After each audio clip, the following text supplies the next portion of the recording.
نمازیوں کو تو سب پہچانتے ہیں، روزے داروں کو تو سب، متقیوں کو جو آخرت جبل عاقبت للمتقین جن کے لیے آخرت ہے، اللہ کے دوستوں کو پہچاننا ہے تو اللہ کی نشانیوں کی تعظیم کرتے ہیں۔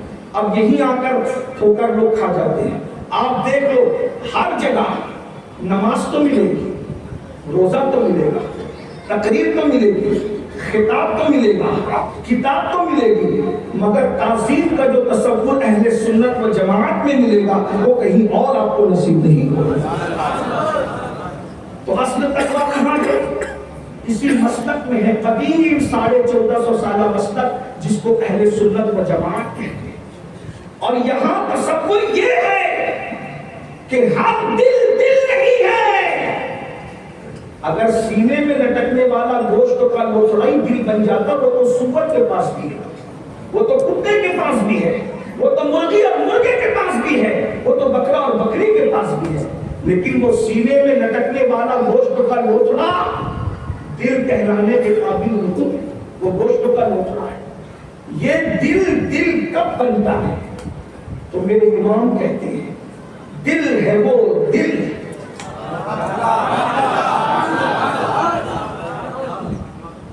ہے وہ دل جو تیری یاد سے معمور رہا، اور سر ہے وہ سر جو تیرے قدموں پہ قربان رہا۔ جب تک اللہ کے رسول صلی اللہ علیہ وآلہ وسلم کی تعظیم نہ ہوگی اس وقت تک انسان متقی نہیں ہوگا، جب تک متقی نہیں ہوگا اس وقت تک وہ کامیاب نہیں ہو سکتا۔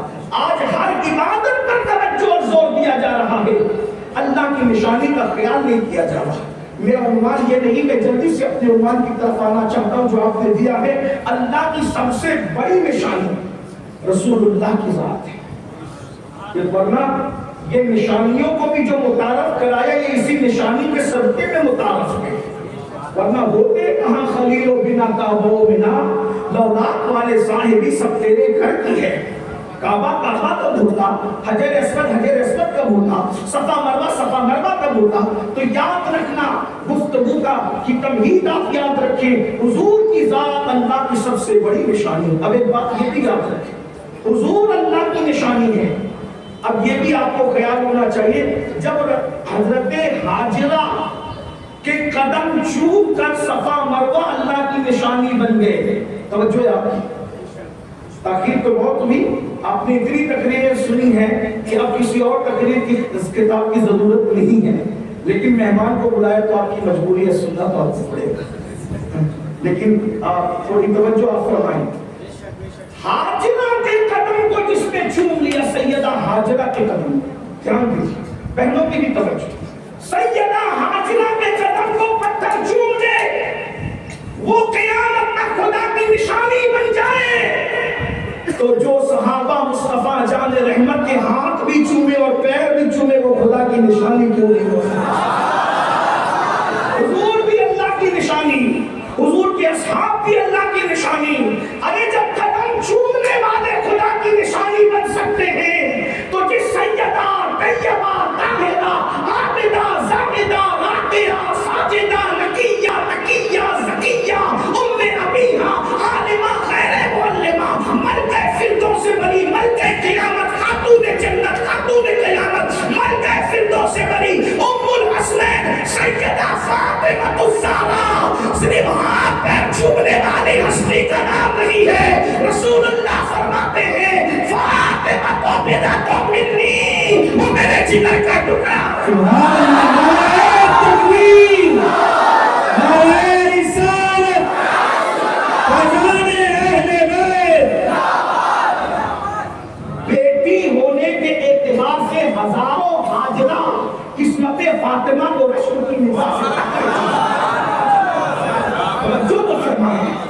وہ کتنی بڑی نشانی ہوگی جسے دنیا سیدہ کا جو بھائی جس کے قدم کو چوم کے پتھر نشانی ہو جائے، وہ حاجرہ بیٹی ہونے کے اعتبار سے سیدہ فاطمہ الزہرا کی قسمت کو کروڑوں مرتبہ رشک کی نظر سے دیکھ رہی ہے۔ اس سیدہ کا مقام کیا ہوگا؟ ہاتھ پیر چومنے والے خدا کی نشانی بن جاتے پتھر، تو جن بشر کو حسنین کریمین کو گود میں رسول اللہ نے کھلایا ہو وہ خدا کی کتنی بڑی نشانی ہوگی۔ جس مولائے کائنات کو حضور نے اپنے کندھے پہ بٹھایا ہو وہ خدا کی ہے. جس صدیق کے اندر کی گود میں سر رکھ کے سویا ہو وہ خدا کی کتنی بڑی نشانی ہوں گے. یہ سب اللہ کی نشانیاں ہیں. اب ذرا چیک کرو تو متقی لوگوں کی پول کھلے گی کہ کون متقی ہے. باتیں میں قرآن سے ہٹ کے بات نہیں کر رہا ہوں. یہ مت کہنا آپ حضرات کبھی کبھی لوگوں کی بات پہ نابالغ محققوں کی بات پر پھسل کر کہتے ہو کہ ان مولویوں کو تو لڑانے کے سوا کچھ نہیں آتا. میں نے کہا قرآن کو فرقان اسی لیے کہتے ہیں. لوگ کہتے ہیں ملاؤ ملاؤ ملاؤ. میں نے کہا قرآن کو فرقان کہتے ہیں. ملایا جائے گا جو ملانے کے قابل ہے وہی ملایا جائے. ملاوٹ ہمیشہ محبوب نہیں ہوتی. ملاوٹ کبھی کبھی مردود بھی ہوتی ہے. اگر دودھ سے دودھ کو ملایا تو محبوب ہے اور دودھ میں زہر کو ملایا تو مردود ہے. ملایا جائے گا. اللہ نے قرآن یہ آپ بھی بہت نیوٹرل بنتے ہیں. روشن خیالی ہے آپ کے اندر. یہ کیا روشن خیالی ہے؟ آپ لگے اس روشن خیالی کا مولانا ملانے کی بات کرو. میں نے کہا اللہ نے قرآن کا نام فرقان رکھا. قرآن بھی ہے اور فرقان بھی ہے. قرآن پڑھتے ہو توجہ نہیں دیتے. قرآن کو فرقان کیوں کہتے ہیں؟ پوچھو علماء سے مفتیان کرام سے. سیاسی نہ بنو مذہبی بنو. زہر اور دودھ کو ملانے کا کام سیاسی لیڈران کرتے سیاسی مجبوری کی بنیاد پر. مذہبی لوگوں کا کام سب کو ملانا نہیں ہے. قدرت نے جن کو ملانے کے لیے کہا انہیں کو ملانا سنت ہے اور جن کو فرق کرنے کے لیے کہہ دیا وہاں تفریق سنت الہیہ بھی ہے سنت مصطفیٰ بھی ہے. قرآن کو فرقان کیوں کہتے ہیں؟ جواب دو. جو منہاج الانبیاء پڑھے انہیں پتہ ہے فرقان کا مطلب ہوتا ہے فرق کرنے والا. قرآن آیا ہی یہ فرق کرنے کے لیے. جب تک قرآن نہیں آیا تھا ابو جہل جیسا جہنمی بھی اور ابو بکر جیسا جنتی بھی دونوں ایک ساتھ بیٹھ کر کے دوستیاں بچاتے تھے. جب تک قرآن نہیں آیا تھا اس وقت عمر ابن خطاب بھی اور عمر ابن ہشام بھی ماموں بھانجے کا رشتہ نبھاتے تھے. مگر جب قرآن آ گیا تو قرآن نے فرق کیا. ابو بکر کے رستے الگ ہیں, ابو جہل کے رستے الگ ہیں, ابو اعظم کا رستہ الگ ہے, عمر ابن ہشام کا رستہ الگ ہے. قرآن کو چھوڑ کر کے مسلمان بننے لگے ہو تو پھر تم جانو اور تمہارا کام جانو.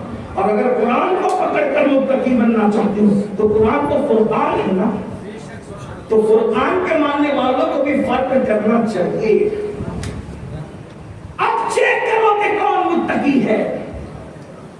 جس کے دل میں حضور کی تعظیم کا خیال ہے وہ متقی. اور یہ بھی یاد رکھنا کون کتنا بڑا متقی ہے تسبیح ہلانے سے پتہ نہیں چلے, تعظیم مصطفیٰ جان رحمت سے پتہ چلے. اور جو جتنی تعظیم میں آگے بڑھے گا اس کا تقویٰ اسی میں آپ پر ہوگا. اور دیکھ لو صدیق اکبر رسول اللہ کی کیسی تعظیم کرے. جب آیت نازل ہوئی لا ترفعوا اصواتکم فوق صوت النبی تو دنیا نے دیکھا ابو بکر صدیق منہ میں پتھر رکھ کر کے آتے ہیں. لوگوں نے پوچھا منہ میں پتھر رکھ کے کیوں آتے ہیں؟ کہا منہ میں پتھر اس لیے رکھ کر آتے ہیں بات نہیں کریں گے تو آواز ہی اونچی نہیں ہوگی, اور اگر بات کرنا بھی پڑی تو پتھر کی وجہ سے اونچی آواز نکلے گی ہی نہیں. جب اونچی آواز نکلے گی نہیں تو نیچی آواز نبی کے سامنے کرنا یہ تو دلوں کے تقوی کی نشانی ہے. جن کے دلوں کو اللہ نے چن لیا. تو میرے بھائیوں اولیاء بھی اللہ کی نشان, اولیاء بھی اللہ کی نشان. بھائی ولی جس میں 309 سال تک جا کر سو جائے. میں بھی قرآن سے بات کرتا ہوں. میں قرآن سے بھی سچی آیت کو میں ہاتھ نہیں لگا. ابھی میں فرید الدین عطار کی تذکرہ اولیاء کا حوالہ نہیں دے رہا ہوں. اگر آپ قرآن کی بات مانتے تو قرآن کہہ رہا ہے حضرت عیسیٰ علیہ السلام کی امت کے چند جوان اپنا ایمان بچانے کے لیے کسی غار میں سو جائیں تو وہ غار بھی اللہ کی نشانی ہے. توجہ, آپ شاید توجہ نہیں فرما رہے کہ مجھے کوئی مسئلہ نہیں ہے, لیکن اگر توجہ کریں گے تو بات میں بہت بڑی کہنے لگا ہوں. آپ کو بات سمجھ میں آئے گی. ہاں آپ کو سوالوں کے جوابات ملیں گے. یہ علم کی محفل ہے. مدرسے کے اندر جو ہے وہ جو اجلاس رکھا گیا اس کی محفل ہے. سنی دعوت اسلامی کے اجتماع کی محفل ہے. علماء و مشائخ کی محفل ہے. بڑے بڑے بزرگ یہاں پر موجود ہیں. ذرا غور کریں. اللہ اکبر قرآن کہہ رہا ہے نشانی کون اصحاب کہف. اللہ اکبر حضرت عیسیٰ علیہ السلام کی امت کے چند جوان اگر اپنا ایمان بچانے کے لیے 309 سال تک کے ایک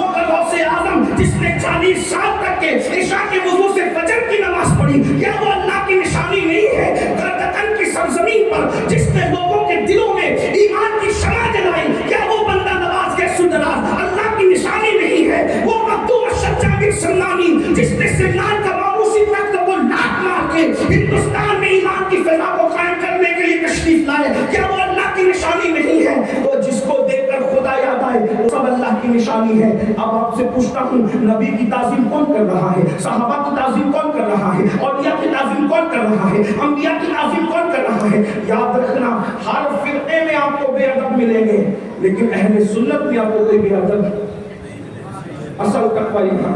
تو اللہ کی بہت ساری نشانیاں ہیں، اس میں سے اللہ کی نشانیوں میں سے ایک نشانی ہے ماہ رمضان المبارک۔ یہ اللہ کی نشانی، کیونکہ یہ جیسے ہی آتا ہے، میرا عنوان یہ ہے، میں یہی آپ کے کہتا ہوں، اگر کچھ اور ہوتا میں صحابہ اور اہل بیت اور انبیاء پہ بات کرتا، لیکن آپ نے استقبال ماہ رمضان کو آپ بھی متقی ہو سکتے ہیں اللہ کی نشانی کی تعظیم کرنے سے۔ ماہ رمضان اللہ کی نشانی کیوں ہے؟ یہ اللہ کی نشانی کی سب سے بڑی نشانی یہ ہے، جیسے افق پر چاند نظر آتا ہے رمضان شریف کا، شرابی کو پکڑنا نہیں پڑتا چل مسجد کی طرف، ادھر افق پہ رمضان شریف کا چاند نظر آیا، بڑے بڑے بگڑے افق کی سر پر بغیر کسی کے پہنائے ہوئے ٹوپی آ جاتی ہے، جو سال بھر لوگوں کو ٹوپیاں پہناتے ہیں، رمضان المبارک کے اندر ان کے سروں پر بھی ٹوپی آ جاتی ہے۔ کتنی بڑی نشانی اللہ کی، مسجد بھر جاتی ہے، کوئی تقریر کرنے والا آؤ رمضان شریف آ گیا نہ، یہ کیا تفصیل ہے؟ اسلام کے حق ہونے کی اتنی بڑی دلیل ہے کہ ادھر چاند نظر آیا ادھر خدا کے گھر آباد ہو، جو کبھی سال بھر بھوکے رہنے کا طلب 4 سے 5 مرتبہ کھانے والا روزہ رکھنے کی تیاری کرنے لگا، اور رمضان شریف کی رمضان اس کی تعظیم کرو۔ اب سب کی تعظیم جدا جدا ہے، میں بہت لمبی بات نہیں کروں گا، ٹائم واقعی زیادہ ہوا ہے اور تھوڑی دیر بس آپ کو امتحان میں نہیں رکھنا زیادہ، لیکن ذرا سوچیں تو صحیح کہ اللہ کی ہر ایک حضور کی تعظیم، آواز اونچی نہیں کرنا، ہاتھ چومنا، پیر چومنا، سر جھکا دینا، ہاتھ باندھے حضور علیہ السلام کی صحابہ کی تعظیم، ان کے خلاف کوئی ہلکا جملہ نہ کہنا، اولیاء کی تعظیم، ان کی بارگاہ میں جانا، ادب سے رہنا، اللہ الگ سب کی تعظیم۔ رمضان شریف دکھتا ہی نہیں، آتا تو ہے دکھتا نہیں، اس کے کیسے ہاتھ چومے، اس کے کیسے پیر چومے، نہ اس کا ہاتھ ہے نہ پیر ہے، آتا ہے لیکن پیر نہیں، دیتا ہے مگر ہاتھ نہیں، اور اتنا دے کر کے جاتا ہے سال بھر اتنا نہیں، مغفرت کی بشارتیں دے کے جاتے ہیں، جنت کی بشارتیں دے کے جاتے ہیں، تو اس کے ہاتھ پہ نہیں، اس کو نظر کیسے پیش کرے، کیا کرے؟ تو رمضان المبارک کی تعظیم یہ ہے کہ جب رمضان شریف آئے تو اللہ نے جو کرنے کا حکم دیا وہ کرو، اور جس سے بچنے کا حکم دیا اس سے بچو۔ کچھ لوگ تصویر کا ایک رخ جانتے ہیں، تصویر کا دوسرا رخ نہیں جانتے، سب کو اتنا ہی یاد ہے کہ ماہ رمضان شریف میں ایک نیکی 70 کے برابر ہو جاتی ہے۔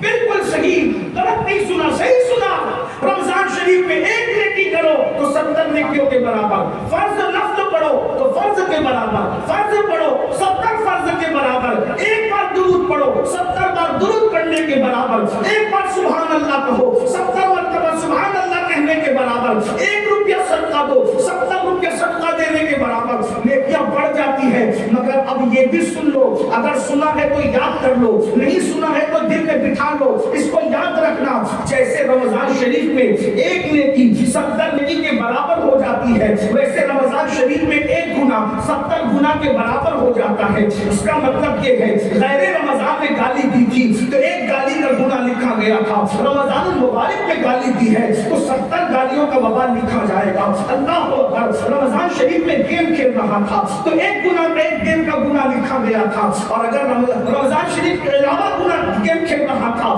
تو ایک